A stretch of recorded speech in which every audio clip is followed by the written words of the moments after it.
I think I definitely write for lots of different reasons, but I think one of the kind of main reasons I've always written since I was really young, is a way, as a sort of, funnily enough, as a sort of therapy. I know myself like so much better at this point, and I just feel like I care less about what people think. The resilience is there, huh? I just don't care. I just don't give us, yeah.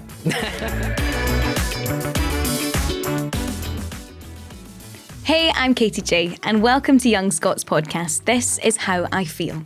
This podcast is all about having open and honest conversations focused on emotional well-being. Today, we're joined by the brilliant Crosbie, a Glasgow-based poet, performer, occasional theatre maker, and zine enthusiast. Our conversation is going to be all about art, identity, and the healing power of creativity. And I'm very excited, so let's get into it. Hello. It's like you weren't even sitting there all this time. I just turned around and there you were. And very grateful to have you sitting here with me today in my lovely living room. Do you like it? Excited to be here. Yeah, this is lovely. I know. They won't let me take the sign home. I also like the colour of these microphones, that pink. Fabulous. Yeah. So good. So good. So you are very, very welcome here. Thank you so much for taking the time. I know you're busy to come on down. We start every single episode of this podcast by asking our guest, how are you feeling today? Now, this podcast is all about mental well-being. So, and try and be as earnest as possible about this. I know we're quite flippant as a society of just going, yeah, grand, fine, whatever. Yeah.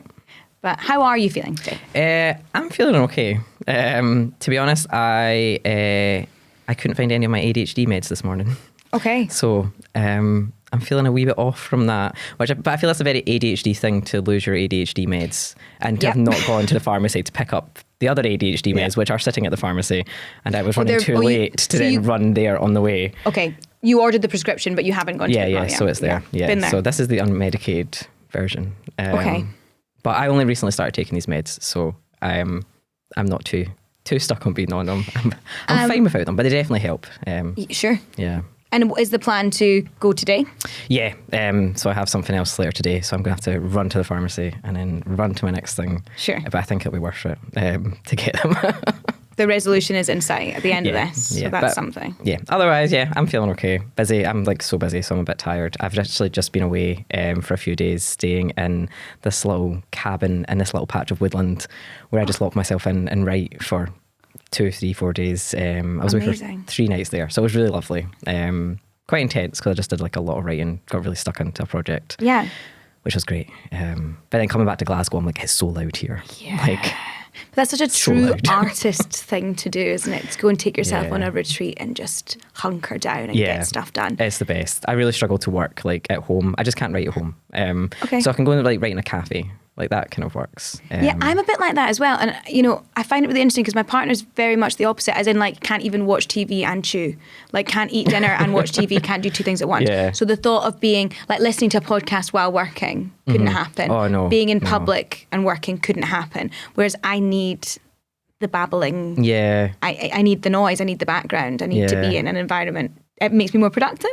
I can deal with the actual like sounds of a cafe. So what I do is I put earphones in. Sure. And then I have to put on like brown noise or just like, rain sounds. Oh, do you? Okay. And like layer them up as well so I can like completely shut out the rest of the cafe. And then sometimes put on ear defenders on top of this to really shut everyone out. So I have to like... Okay, so you are actually... get rid of the sound. So it's less about being in the cafe and more about not being in your house. I think it is, yeah. Because in-house I just get distracted and I'll just put off working. But if I've gone to a cafe, I've spent money like, a ridiculous amount of money on a coffee. Sure. So I'm like, well, I paid for this. I really need to make the most of it. This coffee cost me £6. I keep seeing all the etiquette about this online, like how long are you allowed to stay if you've only bought one and coffee and all this rubbish. And I'm like, well, if the coffee cost £900, exactly. I'll live here.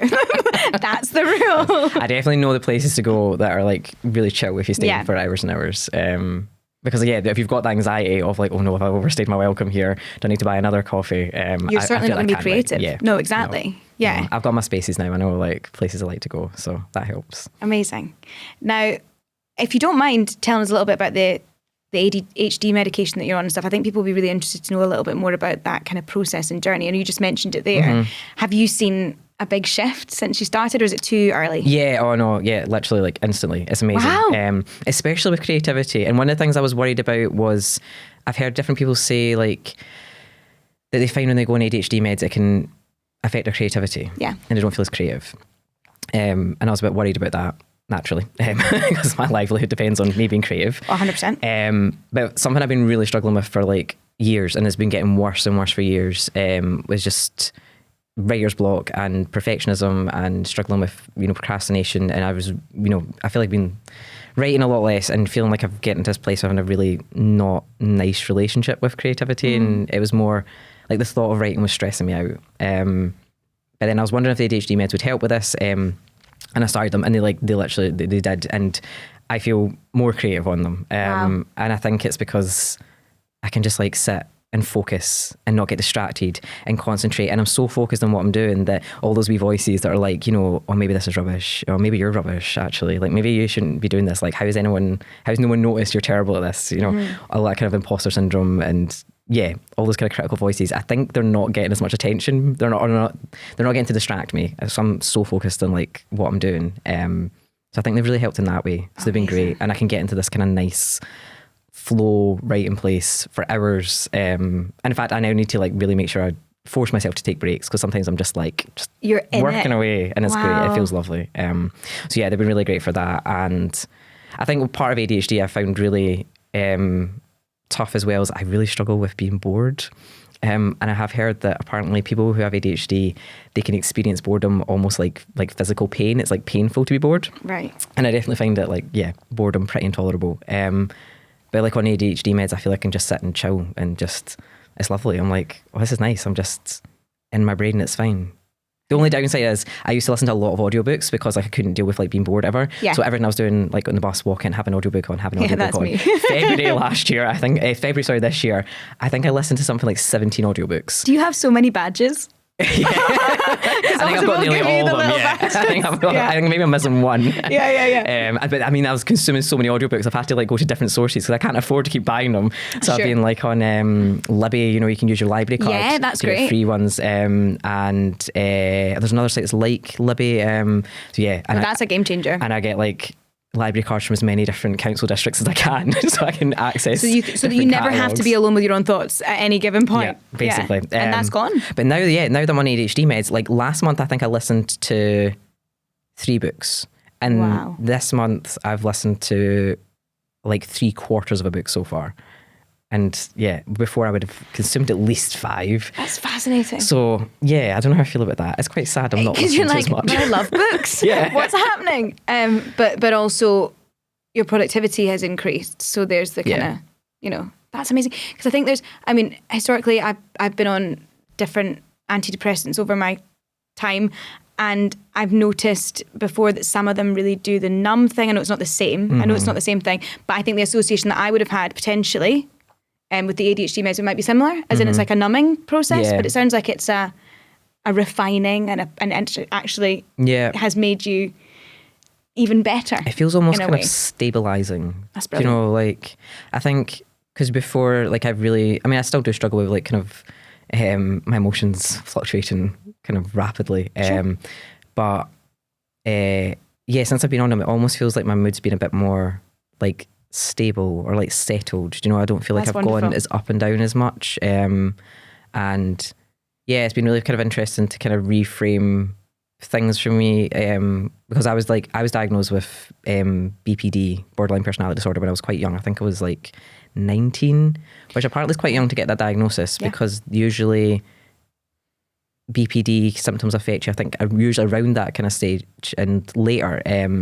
Is it a retrospective thing people get diagnosed with, maybe potentially sometimes? Yeah. So, I spoke to a therapist, I think it was about a year ago or something, and I mentioned I'm pretty sure I have ADHD, and she was saying, actually, I can see that. And she was kind of starting to reframe the things I was struggling with, and she was being like, is this a BPD symptom, or are you dopamine seeking? Okay. She's like, is this ADHD instead? And I was like, that's a good point. Maybe I am dopamine seeking there. So it's kind of started to reframe. I said because I thought I knew my mental health really well. I thought I knew my brain really well. Yeah. And then when I started to kind of reframe it in terms of, is this a BPD thing or is this an ADHD thing? It's been quite helpful. And then since being on the meds, I'm like, okay, yeah, actually, I think that was an ADHD thing because this is easier now. Yeah, which is wonderful. When there's so many concurrent things going on at once, there's actually just like being alive and being a human being with stuff going on. And then if there was a BPD situation and an ADHD situation and whatever else, you being able to, in your own brain still, disentangle all that stuff. You need that. Do you think professional help was crucial then? Yeah, for sure. And it's frustrating because it's so inaccessible. Yeah. I went to my doctor and I waited. I went to my doctor in like a quite a bad mental health place a couple of years ago, like proper crisis place. And I said, like, I really need help. Like, I really need help now. I need help yesterday. And, I was referred somewhere and then they were like, oh no, we don't think you're, unwell enough for the service, basically. So then I went back to my GP and she was like, we'll refer you here. And I was like, well, I don't think that's what I need. And I went back again and she was like, I spoke to the service, it wasn't what I needed. They agreed, this isn't for you. Went back to my GP. She was like, oh, there's nothing I can do if you're on a waiting list. And I'm like, but I'm not on a waiting list. They just refused that referral. Just said no. And she's like, well, I'll put another one through. And then you go there and they said, oh, maybe this kind of therapy, they turned it down. They said, why don't you try this place? Go there instead. They did a big assessment and they're like, yeah, this isn't for you. And I was like, well, I didn't think so either. And it was so much backwards and forwards. I think I was honestly about 2 years from first going to my GP to finally getting into therapy. And I was like, that's mad. Like, that's too long. And along the way, so much onus on you to push and to navigate and to work out what, and if you had gone to that first appointment and gone, okay, well, I'm on a list now and waited, and it was potentially the wrong thing and then stopped, that you had to go and seek that out time and time again to get there. Exactly. And it was still 2 years. So that's tricky. We say to people, oh, if you need help, ask for help, ask for help. And it's like, okay, but you need to keep asking and keep asking. And like, I was quite lucky for me, like I was familiar with the mental health service. Sure. I knew how to kind of approach getting back into it and things like that. I don't kind of feel like a sense of like shame or things around like mental health. I've had a lot of years of working through that. So approaching my GP was fairly easy for me compared to I think how it could be for a lot of other people. Because I think for a lot of other people, going to your GP and saying, look, I'm struggling with my mental health can be a really difficult big thing to do. So if someone's made that kind of leap and they've pushed themselves, they've got there and then they've asked for help and then they've not got the help, like that's it's mad. Well, that could be enough to burst someone's bubble totally and make them feel really vulnerable. Yeah. So to have the strength of character to go and present in that way and lay yourself bare is massive and so huge for that person to do and so amazingly brave and wonderful. If that confidence gets chipped away over and over the piece, it's heartbreaking. And obviously we're in a situation where you're not the only person on that list. There's so many people struggling. It's a huge issue. But having someone like yourself maybe be able to offer that advice of how to get in and how to kind of, have that resilience and kind of, tell people, to let people know it isn't actually a one and done situation. No. I'm so sorry, but you're going to have to try again and again and again. People maybe don't know that. Yeah. And it's the same with chronic pain issues and things, and it's so much onus, and it's absolutely devastating because these are situations where the person is so fried, so emotional, going through so much already, and it's a huge ask. But yeah, I think just educating maybe people about the fact that you can do it, and you this is what you have to do, and maybe try. And but also it's so frustrating. And I've been there, and it's awful. But I'm so pleased to know that you're hacking away at the system worked and you ended up getting results like that. That's really, really good. Yeah. Really positive. Yeah. And clearly it's taken you on a course that is making you feel like a really strong version of yourself, which is great. Yeah, no, for sure. Which we love to see. I've gone a little bit round the houses here. I was meant to ask you many other questions, but thank you so much for being so candid. No worries. Let's talk about your work, shall we? Because you are a published author. I mean, listen, we've seen this in action, and frequently perform your poems on stage. What has the role of writing and performing done for you in terms of how you feel about yourself and being able to communicate that? So I think I definitely write for lots of different reasons, but I think one of the kind of main reasons I've always written since I was really young is a way, as a sort of, funnily enough, as a sort of therapy. Writing is right there. You can just, go for it. So quite often if I've had like big, messy feelings about things, especially things I can't really like put into words, or like don't like fully understand myself, or wouldn't feel like I'd be able to have like a conversation about with people. Quite often I would try turning it into like a poem or a story or something. Yeah. And partly just for myself to work through that. And a lot of time, without any intention of sharing this with people. Just as a sort of journaling therapy, I guess. Kind of, yeah. Mm-hmm. But then a lot of time I do find if I start with those bigger, messier feelings, it kind of leads to some of like my best writing. And then I'm done. I'm like, oh, I'm actually quite happy with this. I quite enjoy this. I'm going to get up on stage and share it with a room full of strangers. Amazing. Even though I wouldn't have been able to speak to like my closest friends about this. And I really love like performing, especially. Spoken word poetry is definitely like my thing. You're smiling talking about it, which is really nice. I do love it. So then when you kind of get up and you share this, a lot of time it then leads to people, coming up and saying like, oh, like it's really great to hear someone talking about this. Like, I've felt the exact same, or or like, my mum was going through this, or, I had a friend like this. And then you get a chance to meet people who, have been going through similar things, and it's nice to, feel like, oh, okay, I'm not alone with this, I'm not, unique in this, like lots of other people having been experiencing this too. So yeah, it's really nice to kind of then, find other people who have been going through similar things. Well, you either found a space where your experience is validated in some way, or you've enabled someone to understand someone that they care about better, which is so powerful. Yeah. And it must be, quite emotional thing for you. The act of producing the work is emotional, and that's one thing, and that's, amazing. But to see that reaction from people must also be quite profound. It's nice. It is. And it's just nice to like then start kind of conversations as well around certain topics, especially things like mental health or like transness and stuff like that, because it does kind of get conversations going.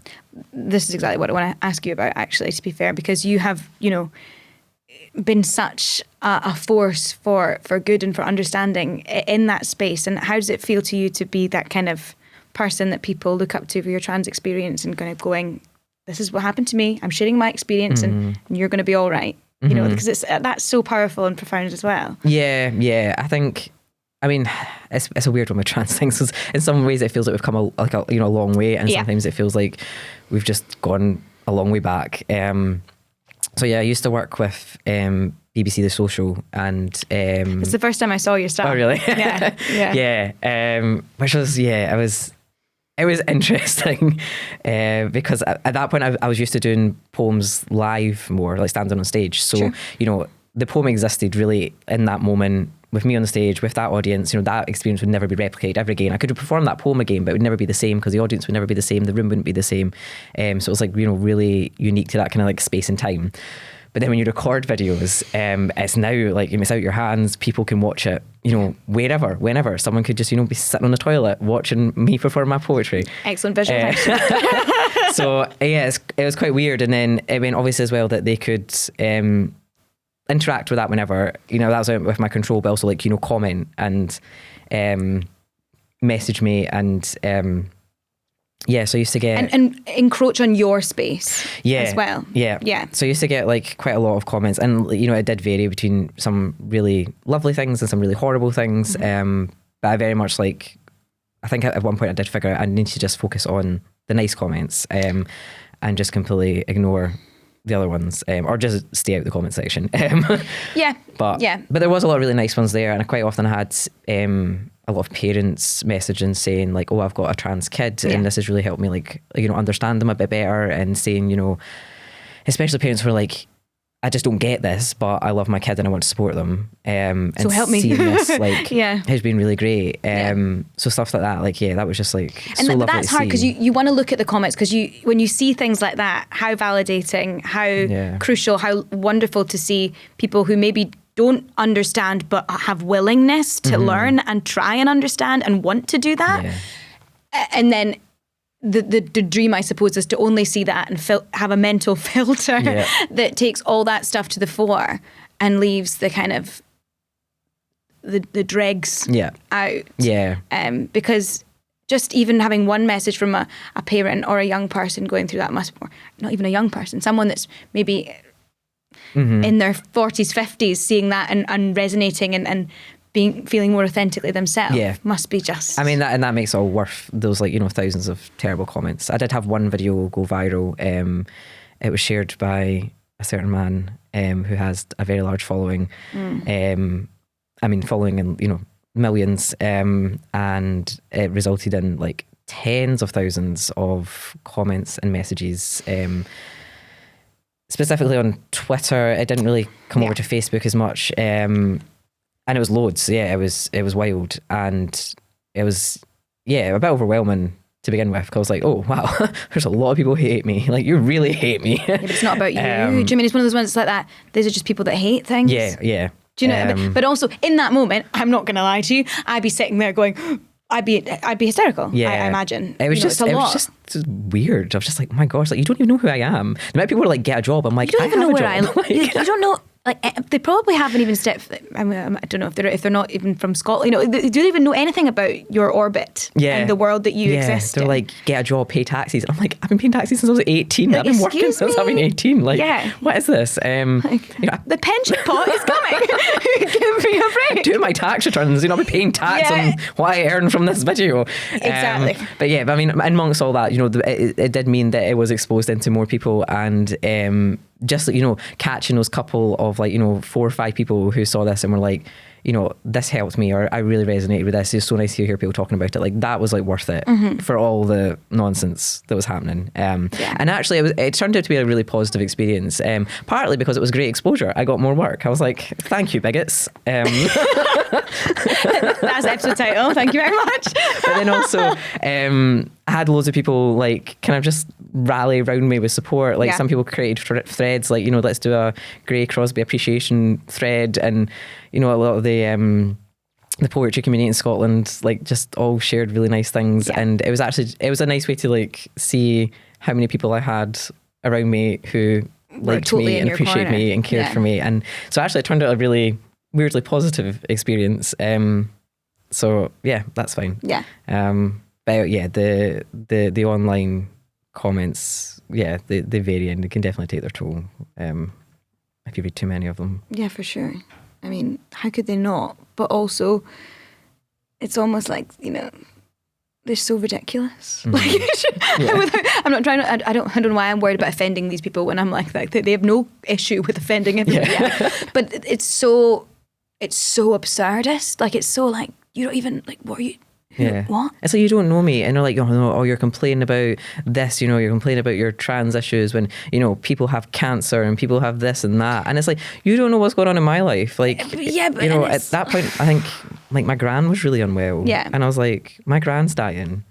I'm aware there's bigger issues than getting your hair cut as a trans person, but also when your gran's dying and you're really sad and you've got BPD and undiagnosed ADHD and unmedicated ADHD and you're doing all this, and then you need to get a haircut and you can't, and that's a really difficult experience because people are turning you away because they can't tell which gender you are and they don't know what to do with you, and they can't just feel like they can have a conversation about this. That's an extra thing to go on top of it all, and actually I just want my haircut to go at my gran's funeral eventually, and I'm not saying getting a haircut's the most difficult thing. The video was about getting a haircut as a trans person, and this is what they're focused on. Is but this is just one thing, and people have so many things going on, and you don't realise. And these people, I don't think they even realise you're a person who has loads of things going on. The internet. I mean, but also, if you don't mind talking a little bit more about that, because in that context, it's very stark. It's stark anyway. That I think the world is set up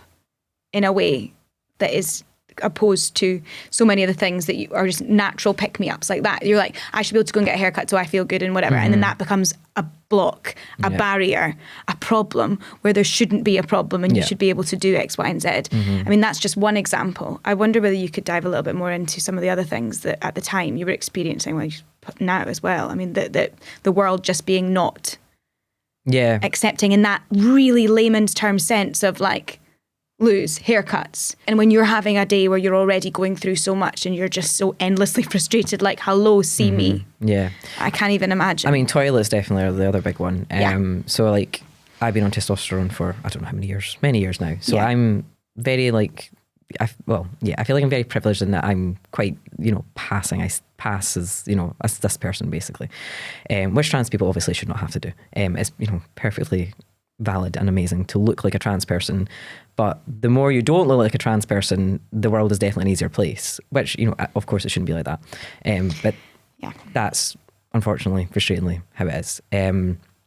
And now I can just go into the men's toilet. I don't know if that's going to change at some point with the way things have been shifting in the legal system, which is just wild, because you can't imagine like me and my beard going into the women's toilet. Like, absolutely not. Where do you want me? No, I just need to pee. That's it. Like, I just really need to pee.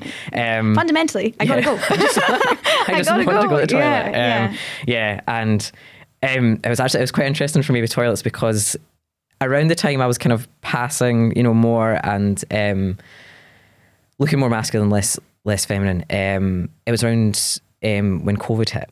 Okay. So we're all wearing masks out. And I was kind of gutted about masks. I was like, COVID was terrible for many reasons, but I had a beard coming in. And now the world couldn't see it. Yeah, and that was been so huge as well. Just being like, yeah, look at me. This is happening. I'm doing it. I'm feeling more myself than ever.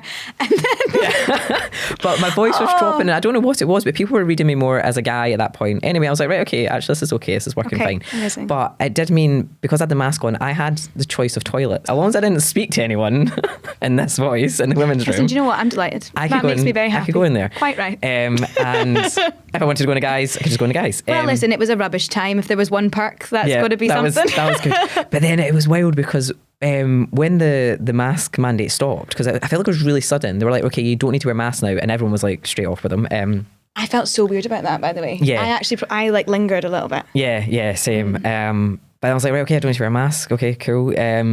So I took my mask off, and then I remember actually, it was really good. I remember approaching the toilets in St. Enoch Centre, and I was like, oh no, wait, I can't go in the women's now, because now people can see. I mean, I could put the mask on, but I was like, and it felt like I was really suddenly just like projected into like men's rooms, and I felt like I now completely lost access to that, which was fine, because that was more where I wanted to be anyway. Yeah, sure. But like, that was the graduation moment almost. Yeah, but man, like boys' toilets are not as nice as girls' toilets. No, I'd loathe to imagine. It's grim. Like, it's a terrible place. I mean, yeah, so fair. Like, listen, I have a bathroom at home, and it upsets me so much. Sometimes I'm tempted to carry a wee mask, Yeah, honestly.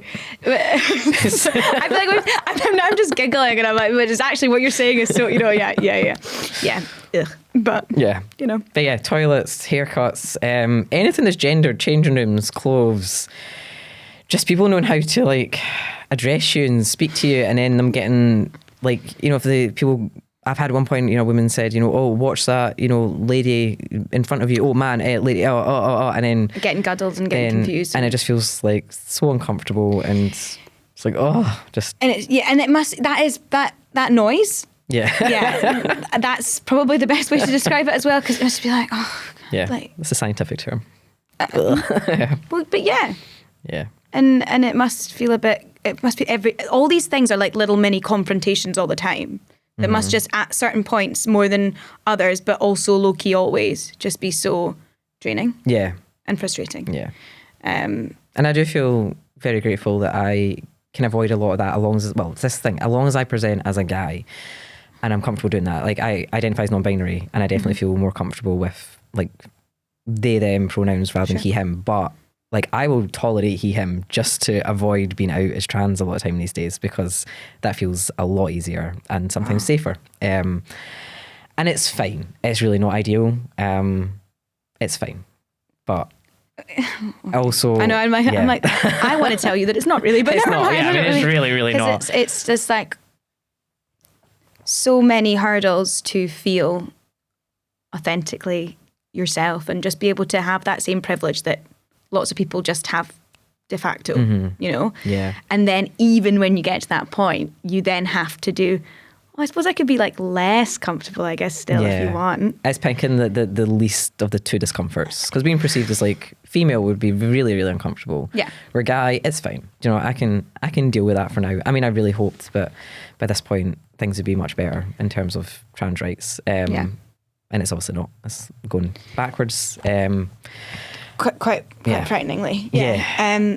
And I feel guilty for like, I felt like for a while, especially doing like the videos with the BBC, I felt like I was doing a lot to try and like, you know, educate people. That's and huge. create That's mainstream. That's huge. Awareness and all this Yeah. sort of stuff. And I had a trans producer at the BBC, which really helped. Like, Yes, she was I great. actually do know who you're Yeah, talking yeah, about. and she was brilliant. And I didn't actually realise how great an experience I had having a trans producer. I love her so much, by the way. We can chat later. And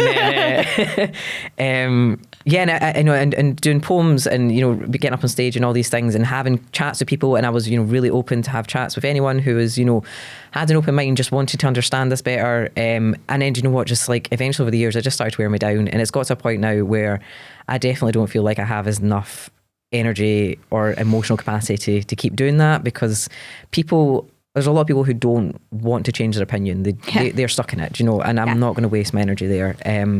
And actually, I think it's just easier and healthier for me to not be as open about these things all the time. And to, not be putting myself out there like as much.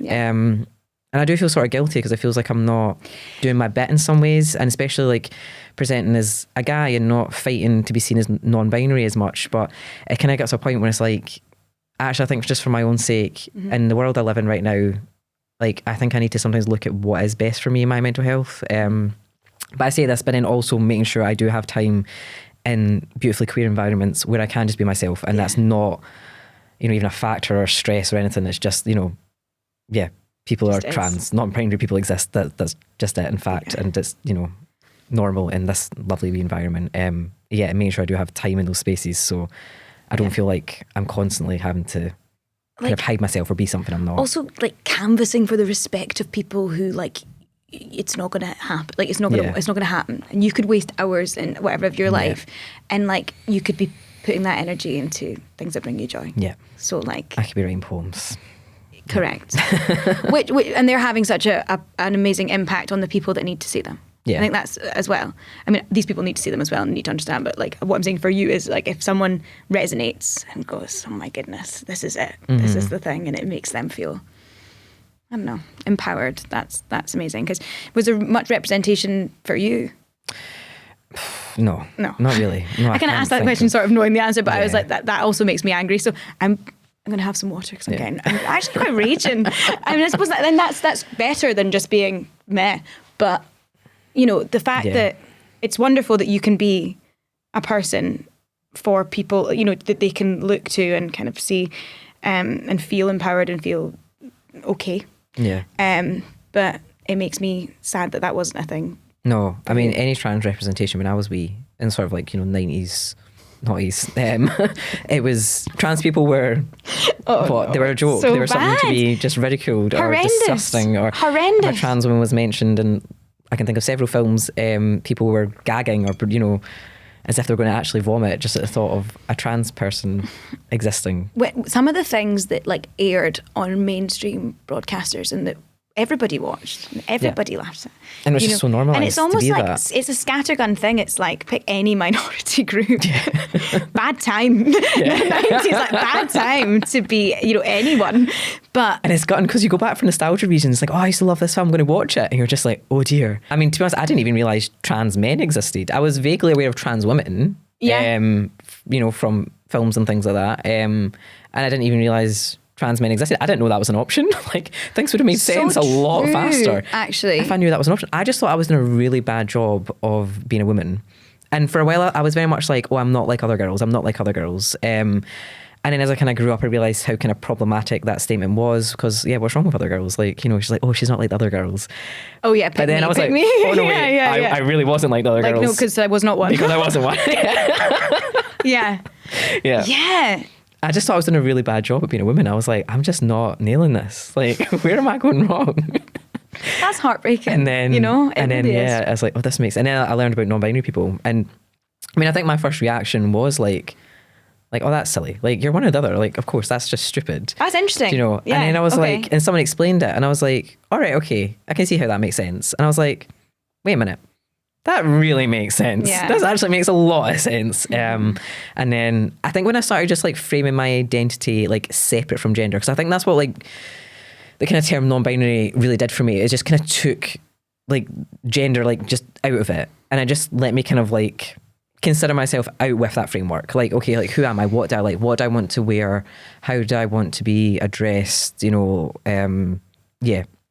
all these things. And I think it just gave me a place to like look at who I was and my gender without feeling like I was, you know, failing at something like femininity or, you know, too, you know, masculine or whatever. Do you know, it just, allowed me to just kind of, you know, like, okay, who am I? And I think that really helped me like figure a lot of things out. I think like the term non-binary just has so much space in it. Do you know, it's not got the same constraints that, you know, being a man or a woman has. And I think that really, that's when things started to kind of make a lot of sense. But I didn't know any non-binary people. I didn't know any trans men. I hadn't seen that. It is very clear that, you know, what you are doing and what you've produced in your time is going some way to inching towards resetting that kind of awful balance that we've seen in the past. You know, people are the exposure, although the comment that the trolls do exist, the exposure is out there, the reach is out there. You are being seen by the people who need to see it, as well as the people who feel an overwhelming urge to hate it. But I'm also really, really chuffed to hear that you're doing the internal work yourself still. Because I feel like it's something that you don't transition and go through all that and then like, done, woohoo, skip into the sunset.